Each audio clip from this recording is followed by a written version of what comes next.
Today, I'm going to compare Jackie Chan's early movies in Hong Kong and his later movies in Hollywood.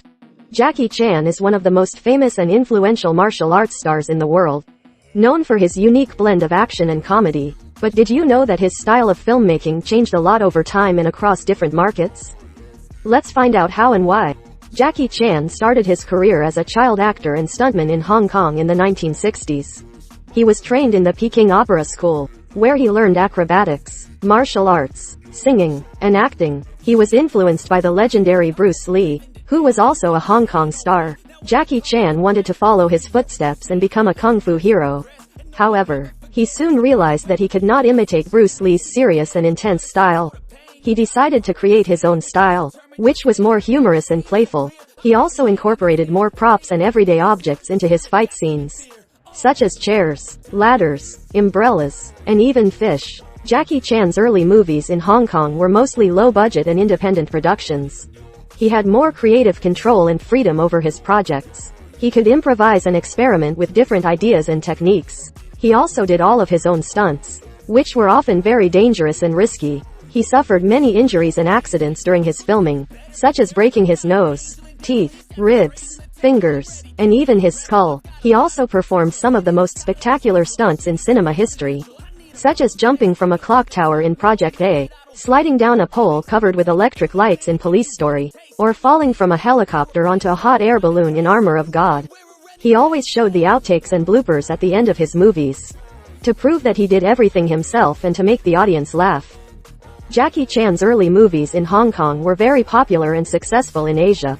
He became a superstar and a cultural icon. However, he also wanted to break into the Hollywood market, which was more lucrative and prestigious. He tried several times in the 1980s, but he failed to make an impact. His movies were either poorly received or poorly marketed. He also faced many challenges and difficulties in making the transition, such as the language barrier, the cultural differences, and the lack of creative control. He had to work with different directors, producers, writers, and actors who did not understand his style or vision. He also had to follow more rules and regulations regarding safety and insurance. He could not do his own stunts or use his own team of stuntmen. He also had to tone down his violence and humor to suit the American taste. Jackie Chan's later movies in Hollywood were mostly big-budget and mainstream productions. He had less creative control and freedom over his projects. He had to compromise and cooperate with other people's decisions and demands.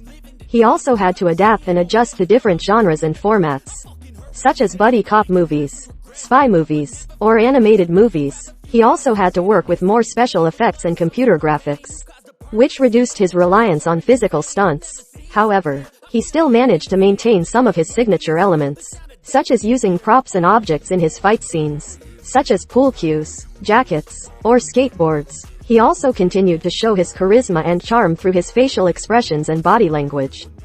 Jackie Chan's later movies in Hollywood were also very popular and successful in America and worldwide. He became an international star and a global phenomenon. He also worked with some of the biggest names in Hollywood, such as Chris Tucker, Owen Wilson, Jennifer Love Hewitt, Steve Coogan, Jaden Smith, Angelina Jolie, and Will Smith. He also won many awards and honors for his achievements and contributions to cinema, such as an honorary Oscar, a star on the Hollywood Walk of Fame, and a Guinness World Record for the most credits in one movie.